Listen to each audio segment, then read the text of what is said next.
Ya, memiliki potensi sumber daya alam yang melimpah menjadikan Indonesia mempunyai kontribusi besar bagi dunia, khususnya keberadaan nikel di negeri ini, yang mana nikel adalah komponen yang dibutuhkan sebagai bahan baku baterai.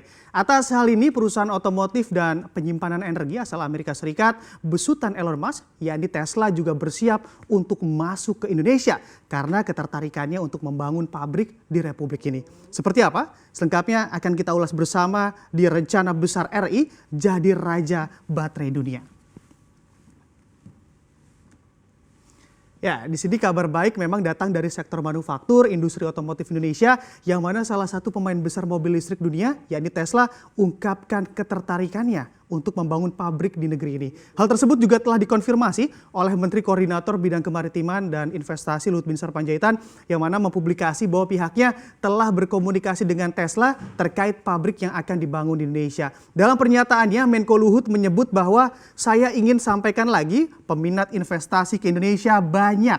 Tadi saya baru ditelepon dari Tesla di Amerika, mereka juga berminat membangun pabrik baterai litium di Indonesia. Nah, dengan keyakinan tersebut tentunya pemerintah Indonesia juga harus bersiap begitu untuk membangun infrastruktur pendukung yang dicerminkan dengan membangun kawasan industri yang dapat memenuhi kebutuhan atau pabrik kelas dunia tersebut. Sesuai pernyataan dari Menperin Agus Gumiwang, kawasan industri di Batang, Jawa Tengah memang sesuai begitu atau cocok untuk Tesla dalam membangun pabriknya dan sudah disiapkan oleh pemerintah. Selain itu, demi menyambut Tesla, persiapan juga terus dilakukan oleh pihak konsorsium dari pengembangan kawasan industri terpadu Batang dengan mengakselerasi pembangunan dari mulai penyiapan lahan serta dukungan pembangunan infrastruktur secara paralel juga dilakukan. Bahkan persiapan ini juga bukan hanya untuk Tesla saja, tetapi juga disiapkan untuk 153 perusahaan asing yang telah mengantri untuk dapat sesegera mungkin membangun usahanya di Indonesia.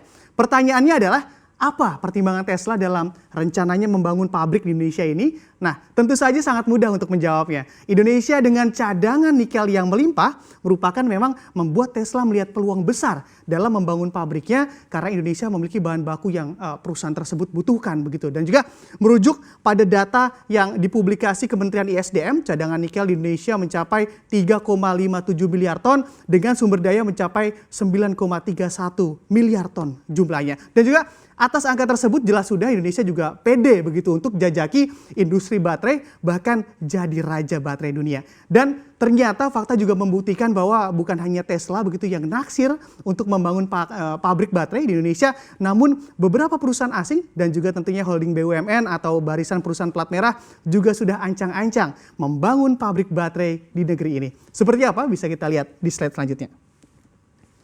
Ya, di sini memang keseriusan pemerintah dalam membangun industri tersebut juga dicerminkan dari adanya rencana untuk membentuk holding bernama PT Indonesia Battery untuk mengoperasikan pabrik baterai kendaraan listrik di Indonesia.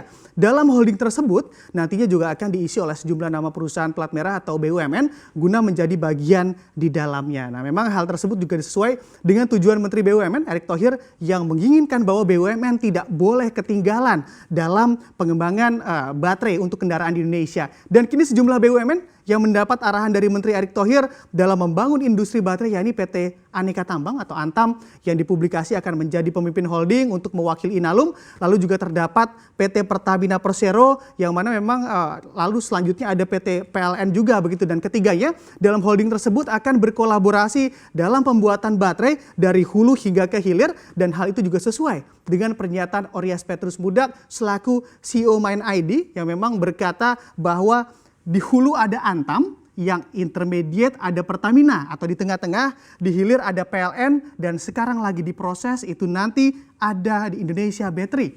Dan juga itu holding company yang terlibat dalam pembuatan baterai dari hulu hingga ke hilir. Nah, untuk lebih jelasnya dalam pembagian tugas antara ketiga BUMN ini, nantinya memang Antam akan fokus di hulu atau sebagai pemasok bahan baku, sementara PLN akan fokus di hilir atau sebagai distributor, dan Pertamina akan berada di tengah-tengah di antara keduanya atau bertugas mempersiapkan prosesnya dari hulu dan juga hingga ke hilir. Dan nilai investasinya dipublikasikan dari mega proyek ini diperkirakan mencapai 12 miliar dolar Amerika Serikat atau setara dengan 177,6 triliun rupiah. Bukan hanya itu, dua perusahaan asing, yakni CATL asal China dan juga LG Chemical asal Korea juga dikabarkan bersiap untuk bergabung dalam investasi industri baterai ini yang digagas oleh pemerintah Indonesia. Dan hal ini juga menjadi sinyal positif karena memang selain karena nilai investasi dari kedua perusahaan tersebut mencapai 20 miliar dolar Amerika Serikat atau setara dengan 294 triliun rupiah, kedua perusahaan tersebut juga termasuk dalam produsen baterai kendaraan listrik dunia yang memang sudah diakui oleh mancanegara. Sampai di sini makin jelas begitu ya, bahwa Indonesia dapat dikatakan jadi primadona karena mempunyai potensi sumber daya alam yang kece banget. Lalu sebenarnya gimana sih potensi atau pangsa pasar industri mobil listrik di beberapa tahun ke depan? Bisa kita lihat di slide selanjutnya. Nah, di sini apabila merujuk pada data yang dipublikasi oleh JP Morgan yang dirilis di tahun 2018 terkait masa depan mobil listrik di 2025, diproyeksikan bahwa memang terjadi peningkatan pangsa pasar mobil listrik hingga tahun 2025. Dan juga bisa kita lihat grafiknya di sini memang dicerminkan ada 4 jenis kendaraan, begitu ada BEV, ada PHEV, ada full mid hybrid dan pure ICE atau kendaraan yang masih menggunakan sepenuhnya mesin bertenaga bahan bakar fosil. Memang bisa kita lihat di sini juga terjadi peningkatan begitu tiap tahunnya untuk kendaraan BEV atau Battery Electric Vehicle. Nah, memang bahkan atas proyeksi ini pula juga bisa dilihat mobil dengan bahan bakar fosil juga akan terus berkurang begitu jumlahnya. Memang dan pangsa pasarnya beralih ke mobil listrik atau Battery Electric Vehicle ini yang mana di 2025 diprediksi mengalami peningkatan. Diestimasikan begitu peningkatannya mencapai 9% dan memang dan terus mengalami peningkatan sebesar 18% diestimasikan di tahun 2030.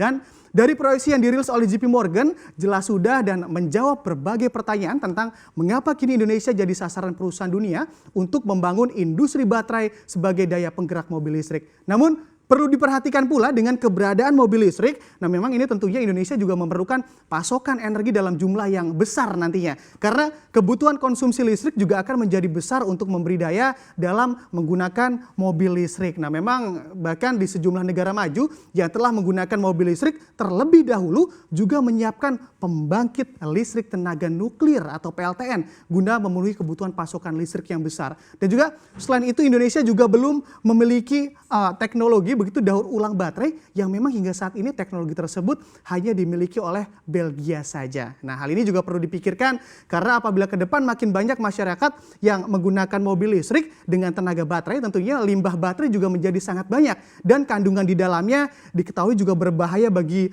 manusia dan dapat menjadikan cacat di tubuh manusia. Dan dapat disimpulkan kemajuan teknologi ini memang tak dapat dihindari oleh siapapun. Maka dari itu diperlukan pula mengadaptasi diri untuk dapat mengambil segala peluang yang ada. Dan memang semoga dalam cita-cita pemerintah untuk dapat merajai industri baterai di dunia juga sudah dipikirkan matang-matang begitu ya, segala dampak buruk yang ada agar dapat terminimalisir apabila terjadi hal-hal yang tidak diinginkan di masa yang akan datang.